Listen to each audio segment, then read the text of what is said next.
Hi, I'm Dr. Rasya Dixit from Dr. Dixit Clinic, Bangalore. I'm a dermatologist in private practice from the last 15 years. Skin biopsy is a very common procedure which is recommended by most dermatologists. Let us know more about this procedure and why it is done. So the skin biopsy is a test or a diagnostic test which is conducted on the skin.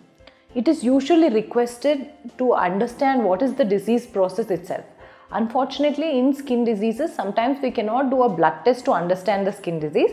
We will need to know the depths of the skin itself. So it can be examined under a microscope, and then this can show us more about what the disease process is. So it is not that we are always looking for cancer when we do our skin biopsies. It could be to diagnose like an infection or an inflammatory process which the patient or the doctor is not able to diagnose. The biopsy process itself is fairly simple and straightforward. The area to be biopsied is usually marked by the doctor, and then a local anesthetic injection is infiltrated into the area. This is done with a very small needle and it is relatively very painless. After the local anesthetic is injected, a skin punch is used to extract the tissue. And this is not at all painful because the local anesthesia has made the area numb.